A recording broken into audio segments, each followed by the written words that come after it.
Foy Jojo. I'm going to take you on an exploration of Melbourne, showing you buildings that over the years have changed their use, which have been very hard to identify, but with the help of this book, Lost Melbourne, we'll be able to discover what has become of them. Other buildings, unfortunately, which we have lost over the years due to fire or being bulldozed, are unfortunately difficult to find, but some relics have been found. So come along with me and help me discover the lost Melbourne.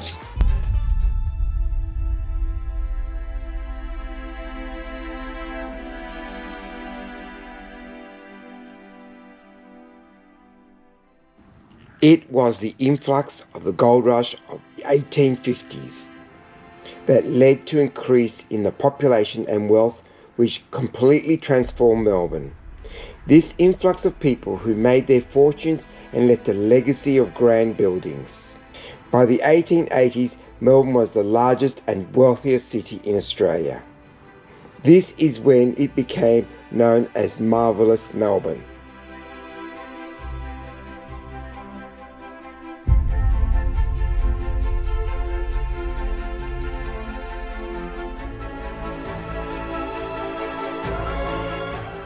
By the 1950s to the 1970s, Melbourne's architectural treasures were about to change.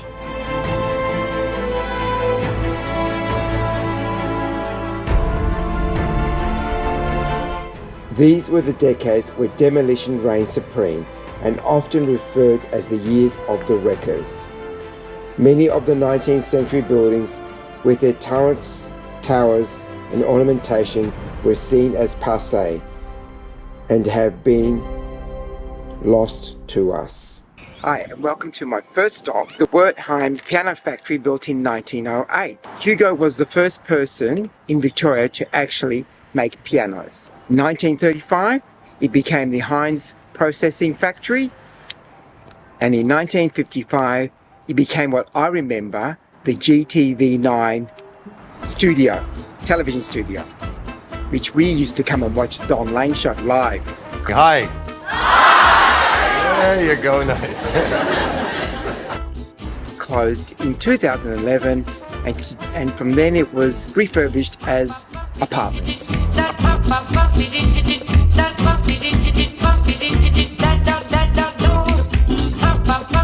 Now we're going to take you to Denton's Hat Factory, Australia's fern-powered steam hat factory.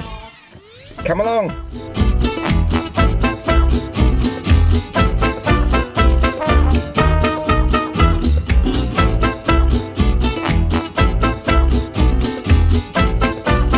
I'm standing in front of the Denton Hat Factory that you can see behind me.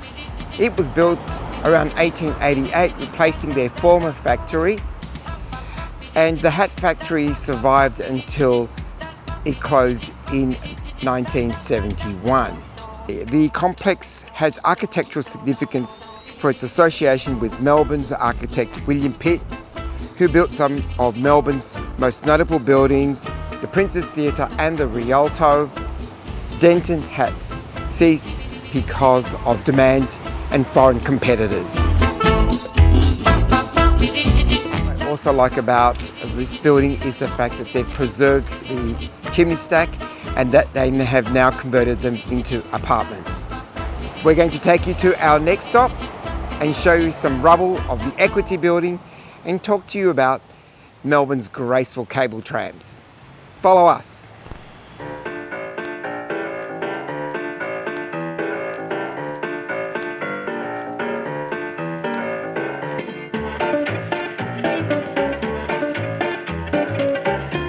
And I am standing amongst what's commonly known as the rubble of the Colonial Mutual Building that was built in 1893.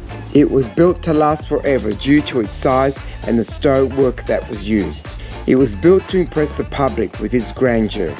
By 1959, the building was considered gloomy, ostentatious and outdated. Landlords were looking to capitalize on their land, creating a more modern building with brighter interiors and spacious rooms.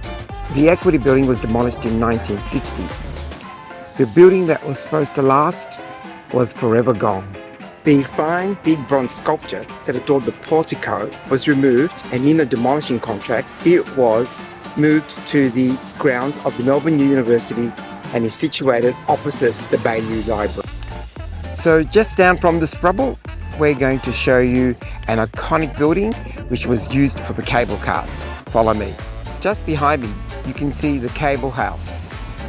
Melbourne had cable trams from 1885 until 1940, and these gradually were taken over by electric trams, and if you're lucky you might see one come past shortly. The cable house behind me was built in 1886 and is one of many dotted along the line. Today many have been repurposed into apartments. Cable trams ran on a pulling cable system. It consisted of a brake and a grip. The grip pulls the car, and on release, the cable driver would apply the brakes to stop. I believe the fun part of the trick was going around a corner, as the grip man would turn around and say, "Mind the curve," so everyone would hold on. It was sad to see the last cable car run, and after 1940, all that remains are the remnants of the cable houses.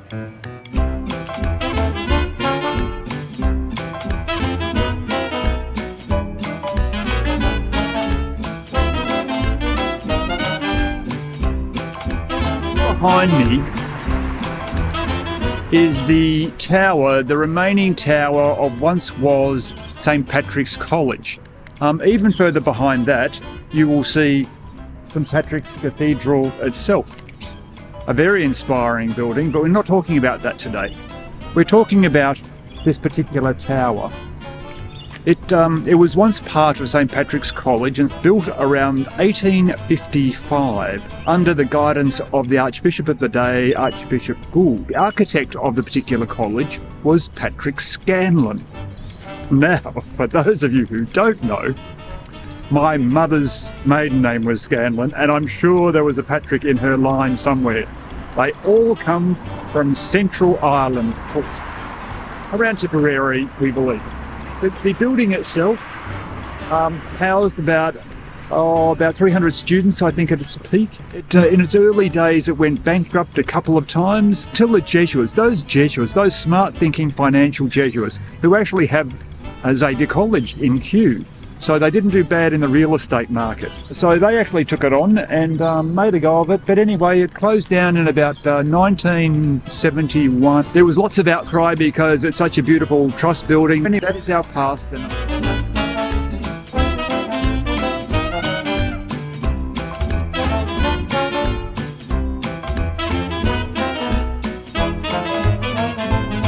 at the Cairn Memorial Church. It was built in honour of Dr. Cairns, who was a clergyman and migrated from Scotland. It was built between 1883 and 1887, and it was gutted by fire in 1988. All that remained were its strong walls. In 1995, given that there was no money to restore the church, an architect built this award-winning apartments. So now we're going to make our way to the Botanical Gardens to check out what remains of the separation tree.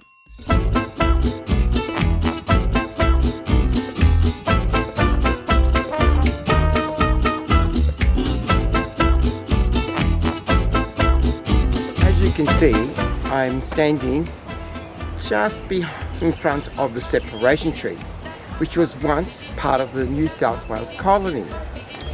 The separation of two colonies was to embark in 1850, November 1850. And here under this gum tree, Governor Charles Latrobe Joseph announced the separation. It was passed in the British Parliament. The actual separation day took place on the 1st of July 1851. Unfortunately, vandals on two occasions have ring-barked the tree, and the final blow was in 2015. Unfortunately, the canopy had to be removed. A plaque still remains at the bottom to mark the commemoration of the occasion. It's very sad that the vandals have done so much damage. Our next stop is the Ariell Factory.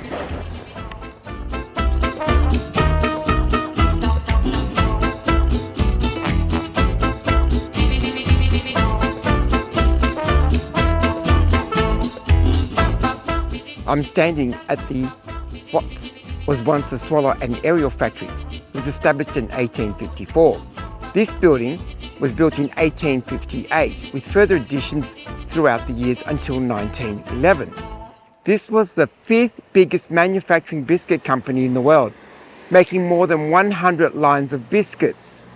The company also produced cakes, flour and other produce. After the Second World War, biscuit companies had to consolidate and Arnott's factory took over. The factory was delicensed in 1964 and has been repurposed as apartments. With an increase of population during the 1850s, Melbourne was in a housing crisis. So, how did they resolve this? Come along to my next stop and I'll tell you about it.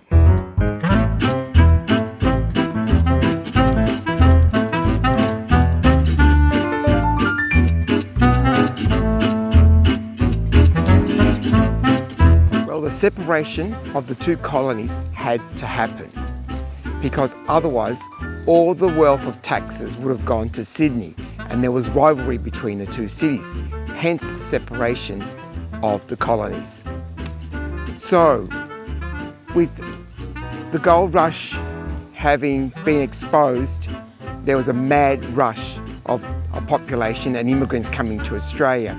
So prefabricated buildings such as the iron house behind me is made of corrugate iron and were patented in England. Colonists who want to import their own could choose them from a catalogue. The dismantled unit would arrive from Britain. 6,396 of the 22,000 plus portable houses were iron. Importation of the iron houses ceased during the 1890s. Although people were still living in these houses in the 1930s and even some in the 1960s, the era of portable houses had passed and their place was taken up by brick or weatherboard houses. If you feel inclined, once a month, there's 3 portable houses here that you can come and see. They would have been very cold in winter and very hot in summer, given they were iron.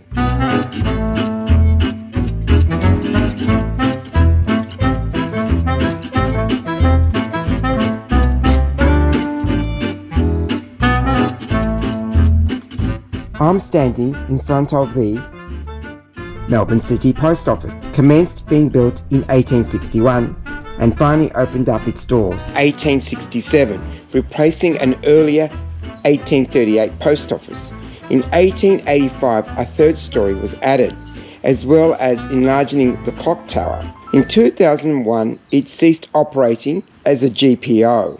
A fire followed, gutting the whole interior. The building was restored and finally reopened up as a retail centre in 2004.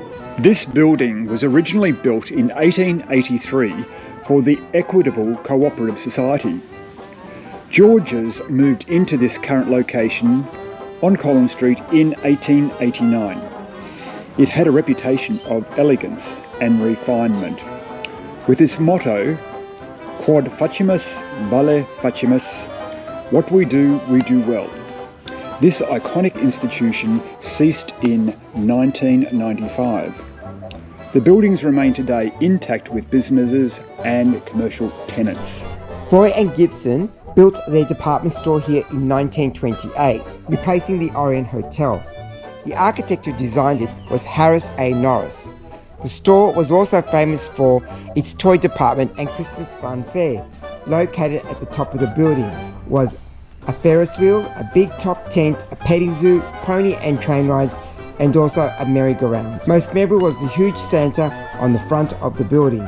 Foy and Gibson sold in 1955. The facade of the original Art Deco building is still recognisable, but is now topped by an extra 3 levels that were added in the 1960s. So I'm going to take you to the Palace Theatre, which was built in 1912. As a young boy, I used to go there when it was the Metro nightclub. My partying days. They're truly over these days. I'm standing in front of the Palace Theatre. It was built in 1912. And in 1951, the Art Deco facade was added. Today, it is Le Méridien Hotel, motel, but it would be a very high-class accommodation. Great to see that it has been repurposed and not in the hands of the wreckers.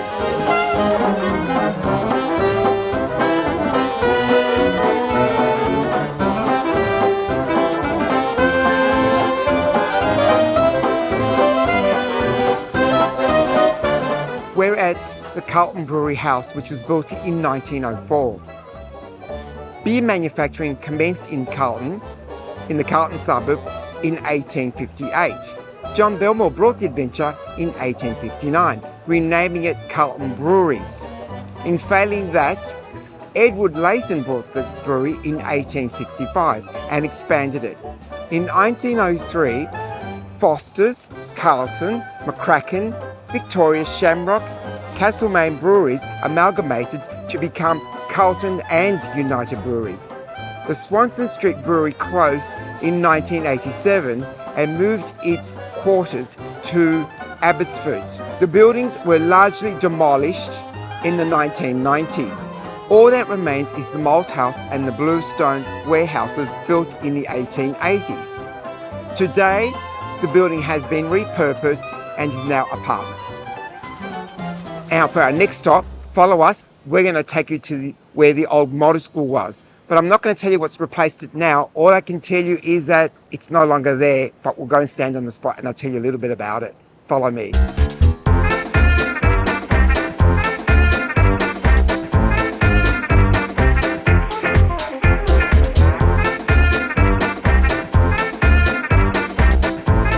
In the year of 1852, Victoria's National Board of Education was created and the model school was built. It was a time of the gold rush and many men had deserted Melbourne in search of more lucrative income. Building materials became scarce, labour costs increased and construction of the school ran into difficulty. Largely built by unskilled workers, and although it was considered an elegant building, it had been badly built. So that by 1933, demolition began, and by 1934, construction of the Royal College of Surgeons was built on this site. And it's a fine building, and if you actually look at some of the doors, there are 3 doors at the portico, and they would have to be close to, I don't know, maybe about 15 metres, if not more high. They're huge doors. Very interesting. So it's probably got deco-ish features, I would say, Jojo. And Ruby would think so too. Well, visitors to Melbourne often remark on what makes the city so enjoyable. They admire the 19th century buildings we have retained, laneways, arcades that have always been a part of Melbourne. But it is important that we keep these reminders of our city and future development before it is all gone. Lost Melbourne reminds us of what we have lost, but also makes us mindful of the importance of conserving our cultural and architectural heritage. Thank you for joining us on this walk, and hopefully it has inspired you to get out there and discover some of these places for yourself. Thank you for coming along. Thanks, Lost Melbourne. And we shall see you on a future venture. Bye, folks.